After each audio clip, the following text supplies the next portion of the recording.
فرمایا کہ کہا جاتا ہے کہ صاحب پردے میں بھی فتنہ ہو جاتا ہے، پردہ کرنے سے بھی فتنہ ہو جاتا ہے کہ برقع پہنا ہوا ہے اور فتنے میں مبتلا ہے۔ تو اس کا جواب یہ ہے کہ وہ بھی پردہ میں کوتاہی کی وجہ سے ہوتا ہے۔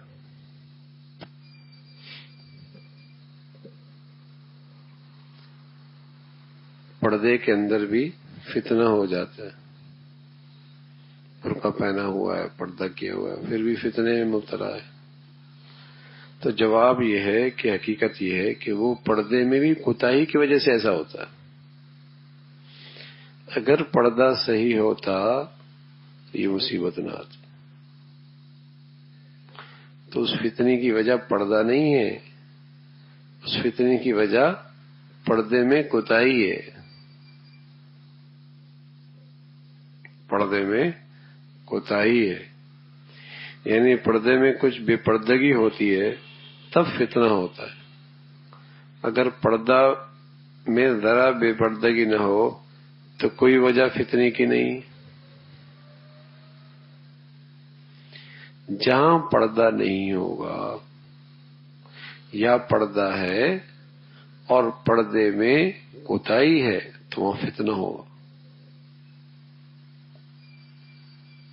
جہاں پردہ نہیں ہے وہ فتنہ ہے، یا پردہ ہے بظاہر برقع بھی ہے، چادر بھی ہے، پردہ ہے، لیکن اس پردے میں کوتاہی ہے تب بھی فتنے میں مبتلا ہو جائیں گے، تب بھی فتنہ ہو۔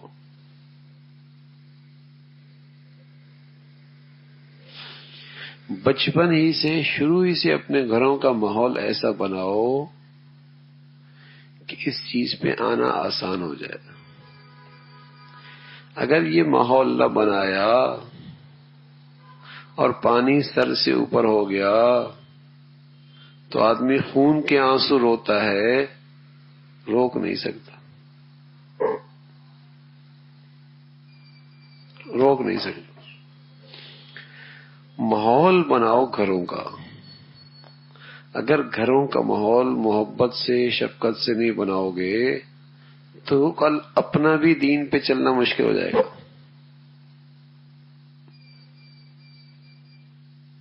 اگر گھروں کا ماحول دین کے مطابق نہ بنایا تو کل اپنا بھی دین پہ چلنا مشکل ہو جائے گا۔ شادیاں ہیں، غمیاں ہیں، خوشیاں ہیں، اولاد کے لیے فیصلے ہیں، اگر دینداری میں دونوں مشترک نہ ہوئے تو کیا کریں گے؟ بچوں کی تعلیم کا مسئلہ، تربیت کا مسئلہ، شادیوں کے مسئلے، غمی خوشی کے مسئلے، تو اگر گھروں کا ماحول نہ بنایا تو مسائل بڑھتے چلے جائیں گے، اپنا دین پہ چلنا بھی مشکل ترین چیز ہو جائے گی۔ حکمت کے ساتھ اچھے طریقے سے اپنے گھروں کا ماحول بناؤ۔ یہ جو غلط فہمی ہے نا کہ پردے والے کے اندر، پردے والی بھی تو فتنے میں مبتلا ہے، پردے والی بھی تو فتنے میں مبتلا ہے۔ حقیقت یہ ہے کہ اس پردے میں کہیں کوتاہی ہو رہی ہے تبھی تو فتنے میں مبتلا ہے۔ اگر پردہ صحیح ہوتا تو فتنے میں مبتلا نہ ہوتے، وہ بھی کسی کوتاہی کی وجہ سے تو فتنہ میں ہے۔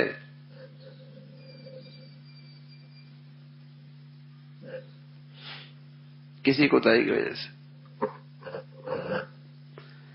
تو اپنے گھروں کا ماحول شروع ہی سے بناؤ، بچیوں کا، بچوں کا، بڑوں کا ماحول بناؤ، ورنہ اپنا دین پہ چلنا مشکل ہو جائے گا۔ یہ غلط بات ہے کہ میں تو بھائی صحیح چل رہا ہوں۔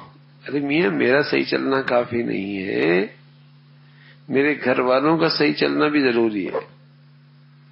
نرمی، وقت گزر گیا، اوقات وقت گزر جاتا ہے، بچے بڑے ہو جاتے ہیں، گھر والوں کی سوچ پختہ ہو جاتی ہے۔ حکمت کے ساتھ اپنے اخلاق سے انہیں اچھے ماحولوں میں لایا جائے، ترغیب دی جائے، محبت کی جائے، لیکن ہر وقت ایک دھن سوار ہو کہ میں نے اپنے گھروں کا ماحول دین کے مطابق ڈھالنا ہے. بے فکری اور غفلت نہ ہو. اگر بے فکری اور غفلت ہے تو اس کا مطلب یہ ہے کہ اس کے دل میں اللہ کے احکامات کی عظمت نہیں ہے. یہ خود جو چل رہا ہے یہ رسمی اور رواجی اور ماحول کی وجہ سے چل رہا ہے. اگر اللہ کے حکموں کی عظمت ہوتی تو یہ اپنے پیاروں کے اندر اس کوتاہی کو دیکھ کر کہاں برداشت کر سکتا. کتنا بڑا نقصان ہو رہا ہے، اتنی بڑی بربادی ہو رہی ہے. تدبیر کرتا ہے بھئی، آگ لگی ہوئی ہو نا، آگ لگی ہوئی ہو تو آدمی اپنی پوری توانائی لگاتا ہے اس کو بجھانے کی، اور اگر نہیں بجھا سکتا تو دائیں بائیں لوگوں کو مدد کے لیے بلاتا ہے. پھر بھی اگر بات نہیں بنتی تو آخری درجہ کیا ہے؟ اپنا سامان اٹھائے اور ایک طرف ہو گئے. یہ آخری درجہ ہے. تو اگر گناہ کی آگ میرے گھر میں لگی ہے تو پہلی کوشش کیا ہے کہ میں نے اس آگ کو بجھانا. دوسری صورت یہ ہے کہ اپنے دائیں باؤں سے مشورہ کرنا ہے، حکمت معلوم کرنی ہے کس طریقے سے آگ کو بجھایا جائے. پھر یہ تیسرا درجہ ہے کہ بھائی میں تو کم سے کم اس گناہوں میں شریک نہیں ہو سکتا. بس آخری درجہ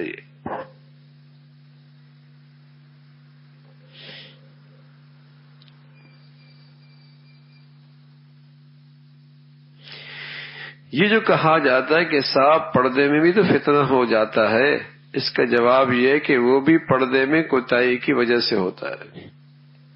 یعنی پردے میں کچھ بے پردگی ہوتی ہے تب فتنہ ہوتا ہے. اگر پردے میں ذرا بے پردگی نہ ہو تو کوئی وجہ فتنے کی نہیں. بے پردگی کے بہت برے نتائج ہو رہے ہیں، اور یہ کم عقل اور بدفہم لوگ اس وقت سمجھیں گے جب بات ہاتھوں سے نکل جائے گی.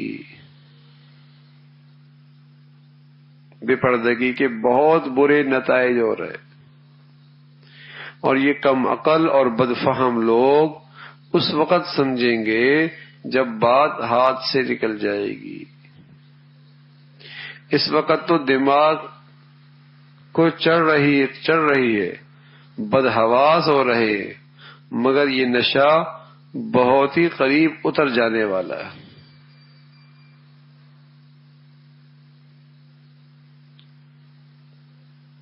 بہت نقصان.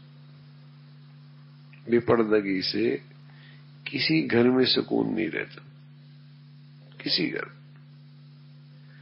اور کہیں اعتماد کی فضا نہیں رہتی. باہمی اعتماد کی فضا نہیں رہتی. بدگمانی ہوتی، بدگمانی. جب معاشرے میں بے پردگی عام ہو جائے تو بدگمانی ہوتی.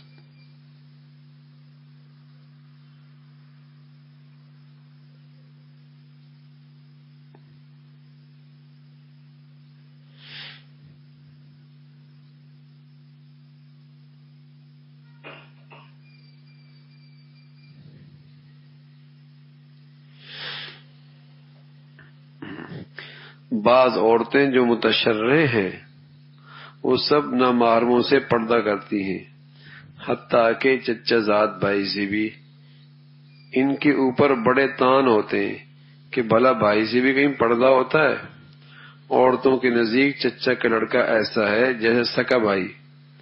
ہم بھی تسلیم کرتے ہیں کہ سکا بھائی ہے، لیکن ایسا بھائی ہے جو سگ سے ماخوذ ہے،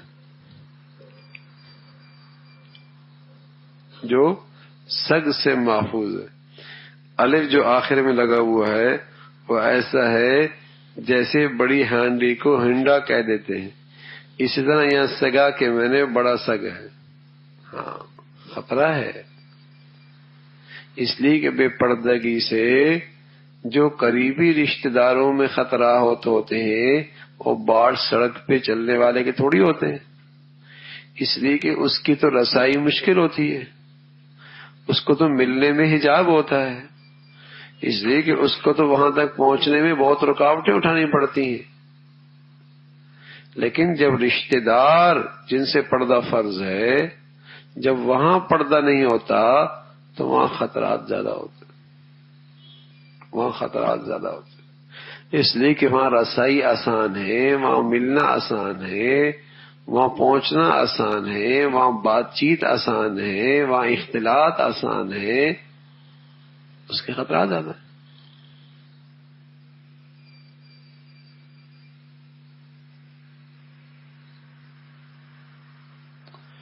کوئی قیمتی پرندہ ہو نا اور اس کے اندر اڑنے کی صلاحیت ہو تو اسے پنجرے میں بند کر دیتے، پنجرے میں بند کر دیتے،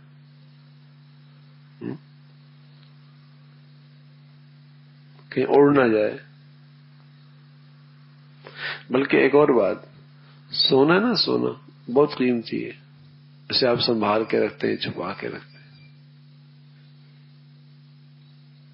حالانکہ اس سونے میں اڑنے کی صلاحیت بھی نہیں، بھاگنے کی صلاحیت بھی نہیں۔ اللہ نے عورت کو دنیا کے تمام ساز و سامان سے زیادہ قیمتی بتلایا ہے، اور اس میں اڑنے کی صلاحیت بھی ہے۔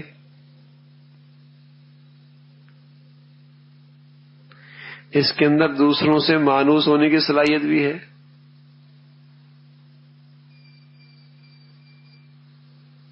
اس صلاحیت بھی ہے، تو بتائیے اس کی حفاظت کتنی ضروری ہے، اسے سنبھالنا کتنا ضروری ہے۔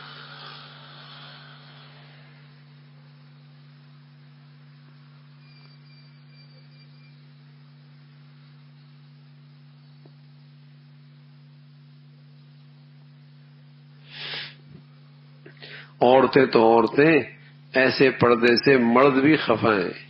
کسی نے ہمت کر کے اپنے قریبی نامحرم رشتہ داروں سے پردہ شروع کر دیا، اب چاروں طرف سے اعتراض کی بھرمار ہے۔ ایک صاحب کہتے ہیں میاں کچھ نہیں، اب عزیزوں میں آپس میں محبت ہی نہیں رہی۔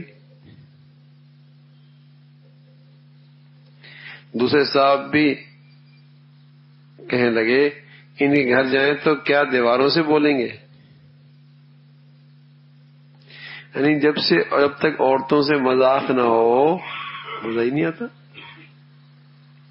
گھر میں رونق ہی نہیں ہوتی۔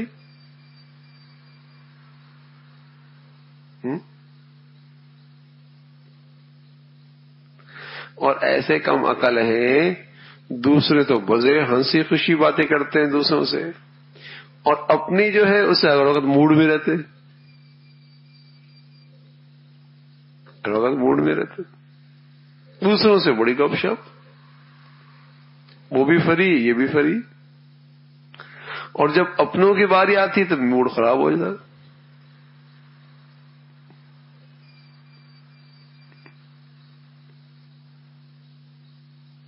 شریعت کا ہر حکم کے پیچھے حکمت ہے، اور شریعت کے ہر حکم کے پیچھے شفقت ہے، اور شریعت کے ہر حکم کے پیچھے رحمت ہے، اور شریعت کے ہر حکم کے پیچھے میرے اور آپ کی بھلائی ہے، اور شریعت کے ہر حکم کے پیچھے دور اندیشی ہے، اور شریعت کے ہر حکم کے پیچھے میرے اور آپ کی دنیا آخرت کی فلاح۔ ہم وہاں تک نہیں پہنچتے جہاں شریعت کی حکم کی نظر ہوتی ہے،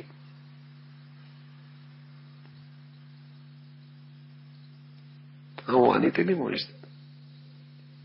بڑی خیر ہے، بڑی خیر۔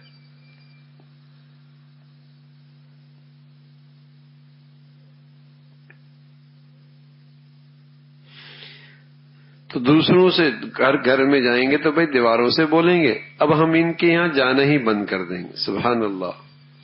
کیا عزیزوں کے تعلقات آپس کا میل جول بے پردگی ہی پر موقوف ہے؟ اگر یہ معنی ہے تو نعوذ باللہ اللہ میاں پر اعتراض ہے کہ ایسے قریبی رشتہ داروں کو بھی نامحرم قرار دیا۔ استغفر اللہ! مگر اسی میں بعض ایسی ہمت والے بھی ہیں اور ہمت والیاں بھی ہیں، چاہے کوئی ہو وہ کسی نامحرم کے سامنے نہیں آتی، چاہے کوئی برا مانے یا بھلا مانے۔ ہمت والی بھی ہیں اور ہمت والیاں بھی ہیں، کسی کی کوئی پرواہ نہیں، ایک اللہ کی پرواہ، ایک اللہ کی پرواہ۔ اور اکثر جگہ تو پردے کی ایسی کمی ہے کہ محرمیت کچھ نہیں، دور دور کے رشتہ داروں کو بے تکلف گھروں میں بلا لیتی ہیں اور بے محابہ ان کے سامنے آ جاتی ہیں۔ یہ بالکل حرام ہے۔ مردوں کو چاہیے کہ وہ انہیں تنبیہ کریں اور سب نامحرموں سے پردہ کروائیں۔ اگر کسی کو ناگوار ہو تو بلا سے کچھ پرواہ مت کرو، ہرگز ڈھیلا پن نہ برتو، بلکہ مردوں کو چاہیے اگر کوئی نامحرم رشتہ دار عورت ان سے پردہ نہ کرے تو وہ خود ان سے چھپا کرے۔ یہ بھی ضروری ہے، عورت کو تو آپ بڑا منع کر رہے ہیں کہ پردہ کرو پردہ کرو، اور خود صاحب سب سے مل رہے ہیں، تو یہ کیا مطلب ہے؟ خود بھی تو پردہ کرے دوسروں سے۔ اگر کوئی نامحرم عورتیں نہیں کرتی، اسے کرنا چاہیے، اسے کرنا چاہیے۔ اگر کوئی برا مانتا ہے تو مانا کرے، کچھ پرواہ نہیں کرنی چاہیے۔ برا مان کر کوئی کرے گا کیا؟ اچھا ہے سب چھوڑے، کوئی اپنا نہ رہے، یوں ہی تعلق خلق سے کٹے۔ جب کوئی اپنا نہ رہے گا اور سب توقع منقطع ہو جائے گی، تب تو سوچے گا بس اب تو اللہ میاں سے تعلق پیدا کر لینا چاہیے۔ اللہ سے تعلق،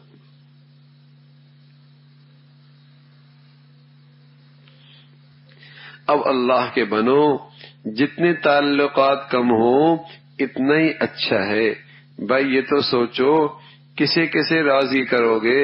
راضی تو ایک ہی ہوتا ہے، کئی تو راضی ہوا نہیں کرتے، تو بس ایک اللہ ہی کو راضی کر لو۔ بہت سے آدمیوں کہاں تک راضی رکھو گے؟ تو اس کی پرواہ نہ کرو کہ لوگ برا مانیں گے۔ بہت نقصانات اس پہ پردگی نے معاشرے کو تباہی کے کنارے پہ کھڑا کر دیے، بربادی کے کنارے پہ کھڑا کر دیا۔ مخلوط محفلیں اور مخلوط نظام زندگی اور مخلوط نظام تعلیم بربادی ہے، ہلاکت، برباد کر کے رکھ دیا۔ اور یہ گناہ ایسا ہے کہ آہستہ آہستہ اس گناہ کا احساس بھی ختم ہو گیا، احساس بھی ختم ہو گیا۔ اور یہ احساس کیسے ختم ہوا کہ جب بچپن ہی سے بچے بچیاں ساتھ پڑھتے پڑھتے جوان ہوئی تو انہیں اس گناہ کا احساس کہاں ہے؟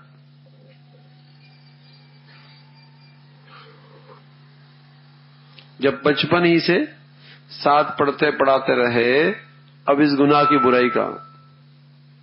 زندگی اسی میں گزری ہے، پلے بڑے اسی میں۔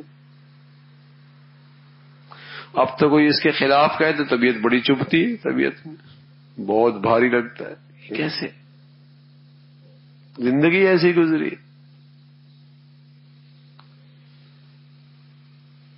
تو اپنے ماحولوں کو بناؤ، اپنے گھر والوں کا ماحول بناؤ۔ اگر نہ بنایا تو ہمارے لیے دین پہ چلنا مشکل ہو جائے گا، مرد کے لیے دین پہ چلنا مشکل ہو جائے گا۔ اس لیے کہ زندگی اکیلے نہیں گزرتی، زندگی اکیلے نہیں گزرتی۔ 10-20 معاملات ایسے ہوتے ہیں جس میں گھر والوں کے فیصلے بھی ساتھ کرنے پڑتے، تعلیم کے ہیں، تربیت کے ہیں، غمی خوشی کے ہیں، شادی بیاہ کے ہیں، تقریبات کے ہیں۔ تو اگر ان دونوں کی سوچ ایک ہوگی تب تو فتنوں سے بچو گے، ورنہ مشکل ہو جائے گا۔ ورنہ آدمی ہتھیار ڈال دیتا، ورنہ ہتھیار ڈال جاتا۔ اور خواہشات کی زندگی میں اکثریت ہوتی، بچہ بھی ادھر ہو گیا، بچی بھی ادھر ہو گئی، بیوی بھی ادھر ہو گئی، یہ بیچارہ اکیلا کھڑا ہے۔ خواہشات کی زندگی میں اکثریت ہوتی، یہ اکیلا کھڑا ہے بیچارہ۔ اور جب موقع تھا سنبھالنے کا نہیں سنبھالا، آج اکیلا کھڑا ہے، سب اسے کوس رہے ہیں۔ تو تو حکمت کے ساتھ گھروں کا ماحول بننا چاہیے، حکمت کے ساتھ۔ اللہ بھائی ہم سب کو اس کی توفیق نصیب فرمائے۔